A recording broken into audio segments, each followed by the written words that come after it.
भाजपा के पास कितने संसाधन हैं, इलेक्टोरल बॉन्ड है, पीएम केयर फंड है, कौन पैसा देता है और कहाँ खर्च होता है कोई जानकारी नहीं है। कोई इलेक्शन होता है तो भाजपा भी पूरी अपनी मशीनरी पूरी जान फूंक देती है, सिर्फ चुनाव लड़ते हैं। भाजपा ऊपर से लेकर नीचे तक भ्रष्टाचार में लुप्त है, पर उनके ऊपर कोई इन्वेस्टिगेशन नहीं होती।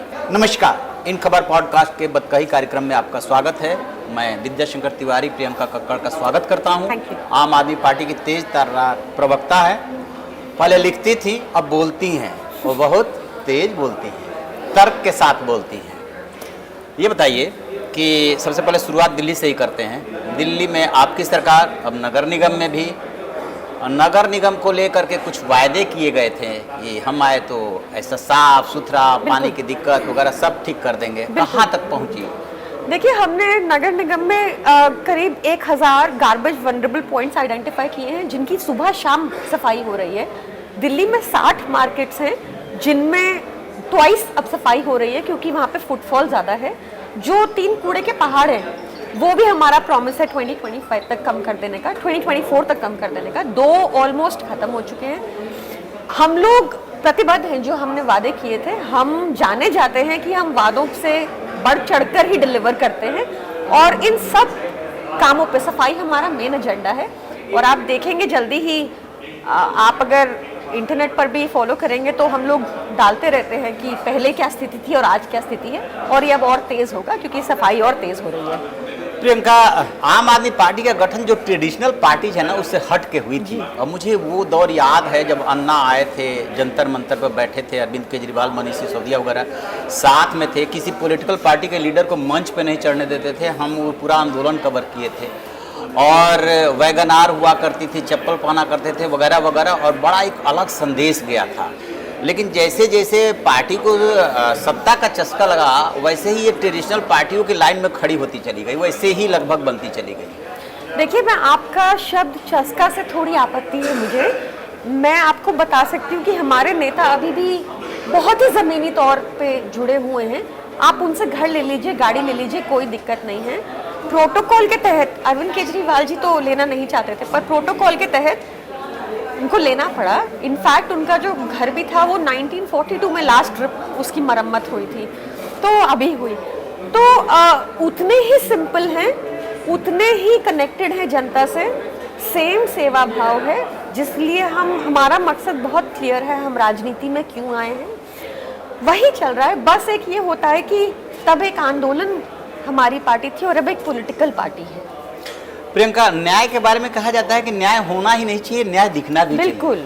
और वैसे ही ये पॉलिटिकल पार्टी, यदि आप ट्रेडिशनल लाइन से अलग हट करके आम आदमी पार्टी आई तो वो दिखनी चाहिए। मैं उसमें कुछ नहीं कहना चाहता। जो स्थितियां हैं, जो विपक्षी आरोप लगाते हैं, जो दिख रहा है, उसमें एकदम से वो डिफरेंट दिख नहीं रही है। लग रहा है कि जैसे एक पॉलिटिकल पार्टी सत्ता में आती है, शासन चलाती है, वैसे ही तो ये भी कर रहे हैं।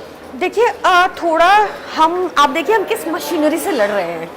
भाजपा के पास कितने संसाधन हैं, इलेक्टोरल बॉन्ड है, पीएम केयर फंड है, कौन पैसा देता है और कहाँ खर्च होता है कोई जानकारी नहीं है। उनके पास पूरा एडवर्टाइजमेंट का इतना बजट रहता है, तो वो जब कोई लालछन लगाते हैं तो शायद वो जल्दी पकड़ में आ जाता है कि जल्दी जनता के पास पहुंच जाता है मैसेज, इसलिए शायद ये एक आपको ऐसा लग रहा है।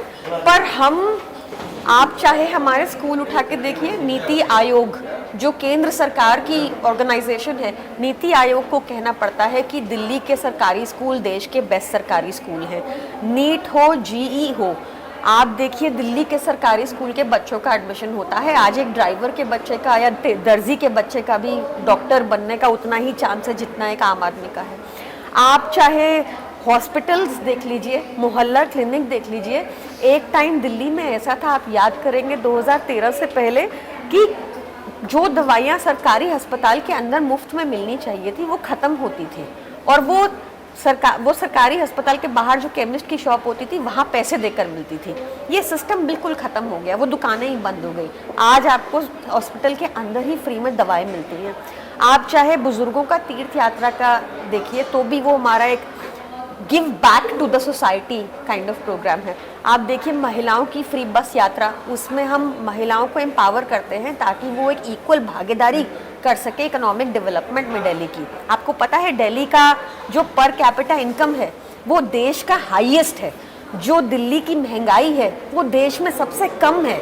तो ये मापदंड होना चाहिए कि सरकार ने अपनी जनता के लिए क्या किया, और इसमें मुझे लगता है दिल्ली सरकार से बेहतर काम कोई सरकार नहीं कर पाई।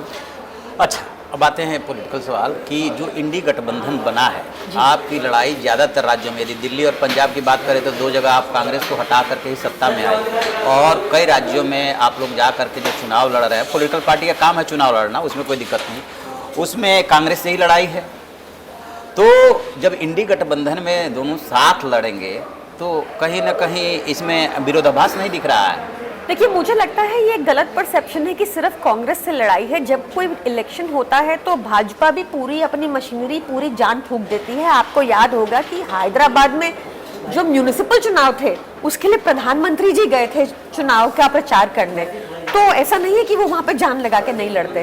पंजाब में भी पूरी जान लगा के भाजपा लड़ी, जिसको हमने बुरी तरह परास्त कर दिया। 54 सीटों पर उनकी जमानत जब्त हुई। दिल्ली में पूरी जोर लगाती है भाजपा। आप क्या कहना चाहते हैं कि दिल्ली में भाजपा लड़ती नहीं? आपने देखा है चुनाव में खूब नहीं जोर लगाती, मैं पूरा जोर लगाती है, बिल्कुल लगाती है, पर लेकिन वो आप लोग क्योंकि हार जाती है तो वो ये परसेप्शन बनाती है कि कांग्रेस ये भाजपा का ही बनाया हुआ एक नैरेटिव है, क्योंकि वो हार जाती है।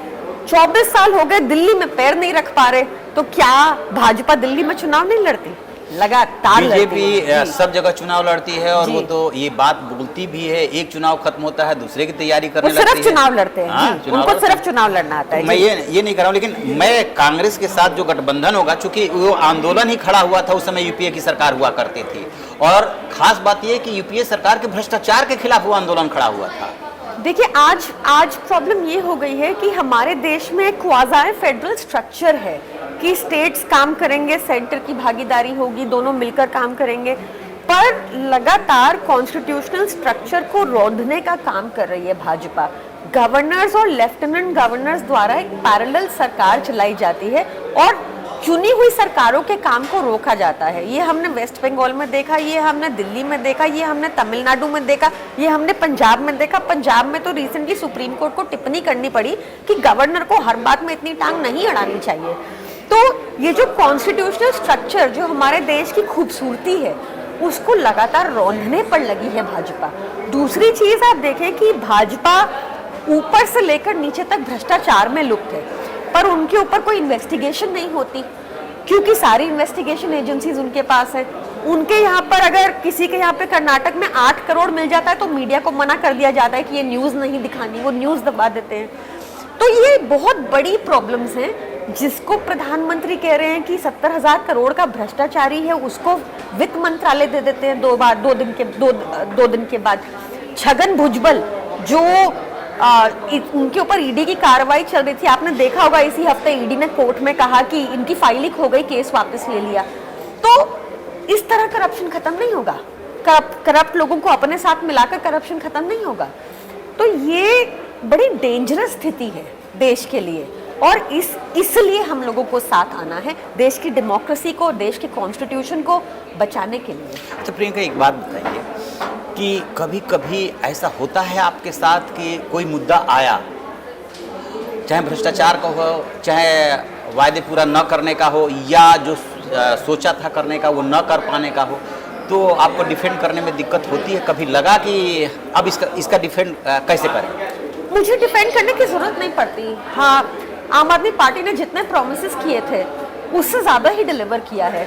और तो और अब देखिए कि आज प्रधानमंत्री मोदी भी हमारी पिच पे आके एक तरह खेल रहे हैं। जिन चीज़ों को रेवड़ी कह रहे थे कि हम रेवड़ी दे रहे हैं, आज उनको उन्हीं का सहारा लेना पड़ रहा है। तो मुझे लगता है कि देश की राजनीति में जो बदलाव शिक्षा और स्वास्थ्य को जो मेन स्ट्रीम में लेके आया है, वो तो आपको मानना ही पड़ेगा कि अरविंद केजरीवाल जी की सरकार लेकर आई है। इसलिए मुझे कभी ऐसा कोई दिक्कत नहीं हुई। और मेरी पार्टी बहुत राइटियस है, मतलब वेरी अपराइट। हम लोग सब बहुत ऑनेस्ट लोग हैं और उसलिए प्रताड़ित भी किए जाते हैं, तो अभी तक तो ऐसा नहीं हुआ कि मुझे आउट ऑफ वे जाके कुछ डिफेंड करना पड़ा, और मुझे उम्मीद है आगे भी नहीं करना पड़ेगा। चलिए, बहुत बहुत धन्यवाद। ये थी प्रियंका Thank कक्कड़, you. जिन्होंने बहुत अच्छी तरीके से अपने पार्टी के बारे में बताया, और ये भी बता रही है कि जो हमने वायदे किए हैं पूरा कर रहे हैं और आगे भी करेंगे। शुक्रिया।